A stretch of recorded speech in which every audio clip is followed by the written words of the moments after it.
On this week's episode of Whitetail Cribs, we're headed to the Ammets in Pennsylvania. Get ready to join along as they share their passion for whitetails and showcase their deer farm and share some of their favorite memories. If you enjoy the video, be sure to hit the like button and leave us a comment. The Exodus team is traveling around the United States to take a look inside the trophy rooms of some of the most interesting whitetail hunters in the country. From giant bucks, unique racks, and riveting stories, welcome to Whitetail Cribs.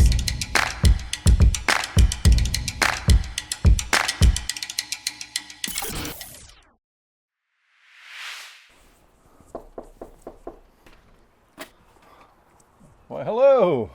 Welcome to the Ammets. I'm Bob Ammett. This is my wonderful wife, Lori Ammett. Hi. And we take whitetail hunting and whitetail to the little bit of extreme.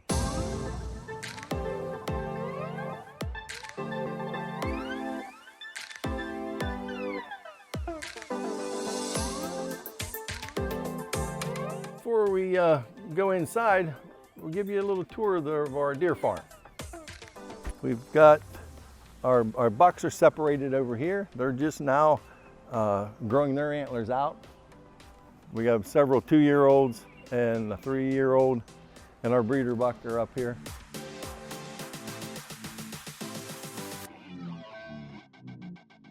We have different sections for fawns, young newborn fawns. We have a section to keep them isolated. Come on inside. A year ago, this one right here, it's the same size, was that big as the ones on the porch. This is a year old. This is Ellie. Actually, that's her mother. We have another one here behind. She has 2 fawns up back. Come on, we'll share. We have several baby fawns out there. I don't see any right now, but there's like 8 buck fawns and a doe fawn in here somewhere. Well, let's work our way down to the house. Okay,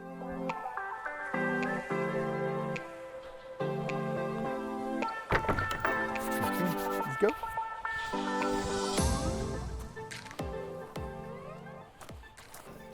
Okay, now, and when we go in here, you're not going to see a big, massive home. This is, my wife and I started out in a 1969 mobile home. We gutted it completely. I repaneled it the best way that I knew how at the time, and then we added on additions. But then the best part of it all, we did it ourselves, and it's paid for. Come on in.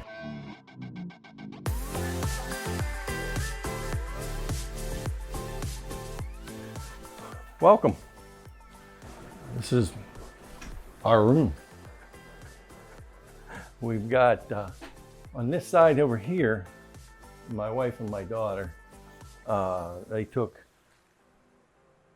downstairs I had all my antlers just on a board, hanging upside down. Well, that's been bothering them for years, and nobody was allowed to touch them. They were my antlers and my trophies, all my memories. They took them and displayed them. This is all pre-antler restriction. I shot deer to feed my family.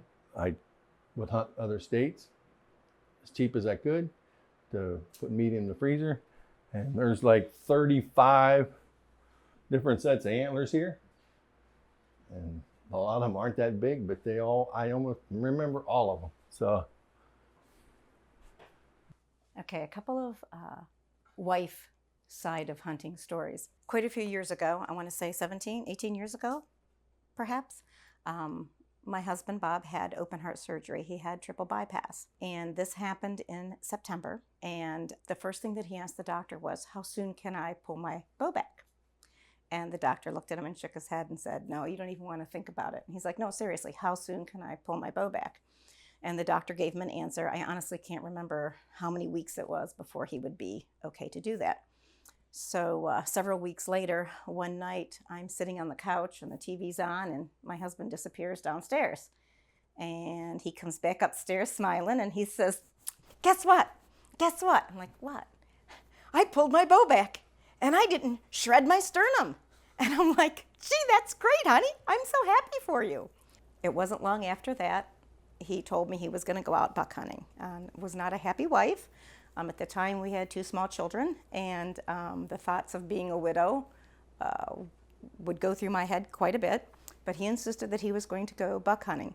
So he goes out in the woods, and he promises me he is not going to try dragging the buck. If he shoots it, he's going to go get his buddy to help him or come back and get us. So it's not long into the day, and we homeschooled our children. So both my son and daughter were home. When he comes back and lets me know that he did get a buck and he needs help getting it out of the woods. And we have pictures somewhere of the kids and I and Bob getting ready to get this buck out of the woods. So you couldn't stop him. Open heart surgery wasn't gonna put him down. And here I have my turkey call collection. I'm a pretty avid turkey hunter. A lot of these are limited edition. I have some skulls. At one time I had the dermicite beetles, and I would they're great for doing smaller skulls and heads to remove the meat and everything. They're real delicate stuff. Deer heads you can get by a lot easier with just boiling them up and cleaning them up and bleaching them out. But a few pictures, memories. My daughter and her buck, my son and I out. My wife, she's put a few deer in the dirt. Move on around to this side. This one here I called this buck. This is an archery buck. I'm an extreme bow hunter, I like to say. Not like maybe the out west extreme, but Pennsylvania mountain extreme. This buck, I knew he had been in the area because of trail cameras, and I just couldn't nail him down 100%. He had too many exits, but not enough exits. I had my son, he was, I believe, 13 at the time. He had killed a doe in the morning with the bow. I said, "Ben, I need you to do me a favor. We're going to try something a little unorthodox for me even." He says, "You're going to put on a little drive for me. Let's call it a walkthrough." Took him out. This little chunk of woods was just a thicket. It was thick, a bunch of blowdowns in there, and I knew that buck had to be staying in there. I explained to him what I wanted. I stayed on a trail, just off a trail on the up one side, and I could see his little hat bouncing out through the woods. Pretty soon he disappeared, and wasn't a minute later. The deer caught his wind. He got up, moved out, and I put an arrow through him at like 22 yards. So that one's real special. I'm an extreme avid bow hunter and bear hunter. I've taken 10 bear in Pennsylvania with gun and bow. I've taken 4 with a bow. I've been fortunate enough to take what we have a triple trophy, they call it.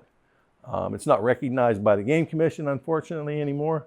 But I was able to, I've taken 4 triples, but I killed 2 triples with the bow. The triple trophy is a buck with a bow, a wild turkey with a bow, or gun, and a bear.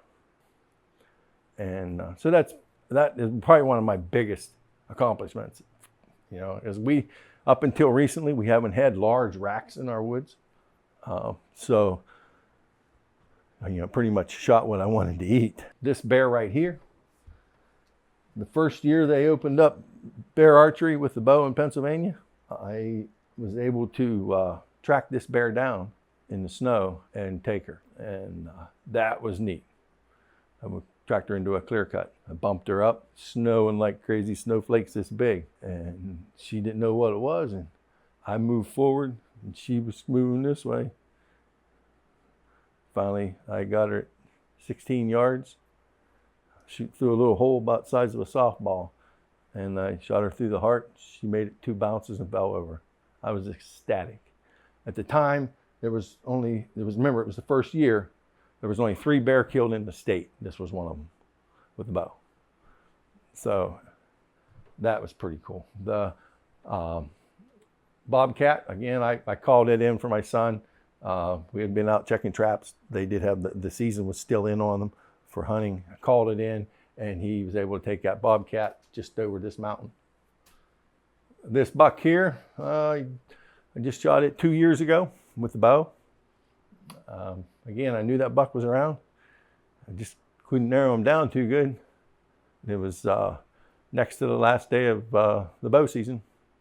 And finally he come through, and I was able to take him not too far from here. But you gotta remember, up here, this is in northern Pennsylvania, we got Allegheny National Forest. It's like in the neighborhood of 134,000 acres. Everybody goes, great, go find them. You know, it's very challenging, but that's what this woodsman bow hunters, we love it.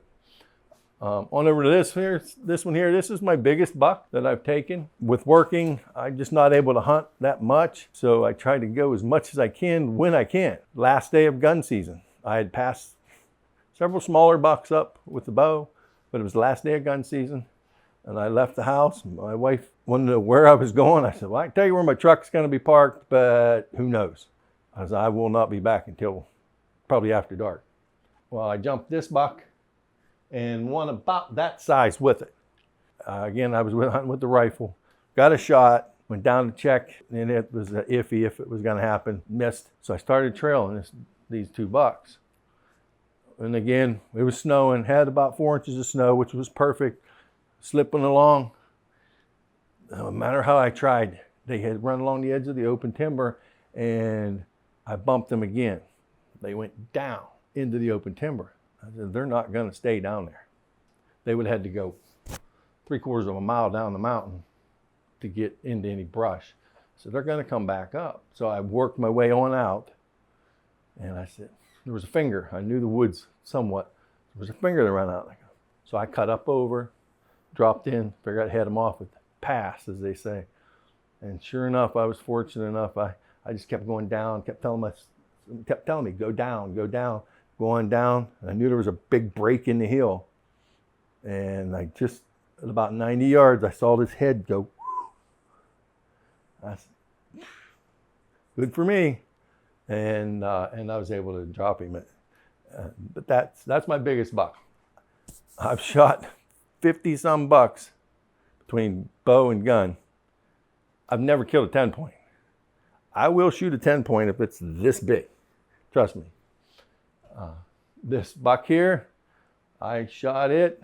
If you was to look out through that mountain pass, right through there, in that big valley way up there, I shot him up there with the bow at the edge of a thicket, and he had been coming around as a pinch point. But that was a pretty neat buck. He has that third beam to him. This one here, I call this buck my Dick Kirby buck. Bless his heart. He's gone now. But at one time I had worked for Quaker Boy Game Calls, and Dick, he loved to hunt deer, and he wanted to hunt these big mountains. And I said, sure, I'll take you. So I was supposed to go take him into this section of woods. He was staying in the camp at mutual friends. They gave him directions to meet me. Well, Dick being Dick, he got lost. It got 20 minutes after daylight, and he wasn't there, so I went hunting. Unfortunately for him, fortunately for me, I shot this buck. I thought he was going to fire me, but he didn't. But I call that my Dick Kirby buck. These are 2 more archery bucks I had taken back-to-back years. This one here, with this, I purposely, when I mounted, I did not fix this. Real quick story on it. I shot this buck on the ground. I was steel hunting, and I got in tight on him. I shot on it, and he stepped forward, and I hit him right in the socket, right on the shoulder ball. Not good. He takes off like a bullet through a bunch of beech brush. Well, the beech brush stopped. So took me a while, but I snuck into it Could not see this deer. I knew he was laying there. I crawled in, I stepped over a log, and I got straddled the log, and I look, and I see an eyeball looking at me up through the beech brush. I'm like, this is not good. Well, I can't draw my bow because I'm off balance. I get my leg over, and I sent an arrow into that brush. Again, not a very good hit, but when he come up out of there, he was going to kill me. I got up against the log. I was putting another arrow on, and I shot him at about 4 feet right there when he turned his head. I thought I was done. That one I remember very well. And of course, that one, it came off the same valley. But all these bucks have all came from around here, and there's many miles in between some of them. Some of them are on the same ridge. So this bear was the first bear that I shot with the bow. A group of guys that hunt with me have been hunting with me now for almost 45 years, on and off, but the same core group of guys. I've been carrying the bow for 25 plus years. But anyway, in '93, I shot this bear off of a drive with my bow. They drove us out of clear cut and I got him. So that one was really cool. So I mounted him up, obviously. But a little note on the bear. Again, like I said, I love to hunt bear. On that same group of guys, in 45 years, we've killed 139. No lie. I believe the Game Commission knows us well. So, and of course, an antelope I shot out west, saved our pennies up. That was after I graduated high school, away we went, and was lucky enough to get that with a rifle. I made a display up of, this is most of my turkey beards and spurs. I got a couple that didn't make it. I ran out of board room. Again, got the bear. A couple of them. Yeah, there's there's two more there that are archery kills. And other than that, we have my skulls here.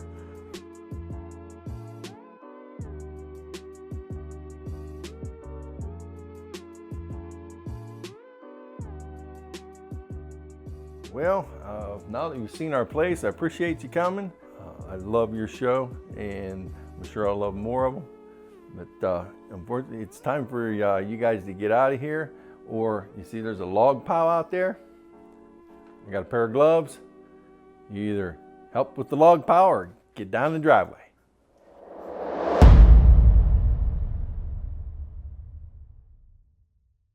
Thanks for watching this episode of Whitetail Cribs. If you're new to the channel, be sure to hit that subscribe button.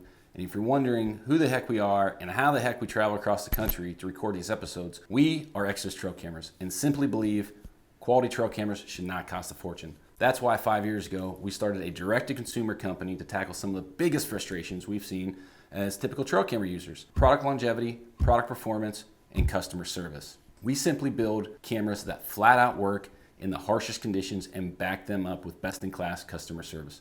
We're proud to say we have the industry's leading 5-year warranty that even includes theft and accidental damage coverage. If you'd like to learn more about Exodus and the products we have to offer, click the link in the description and head over to our website.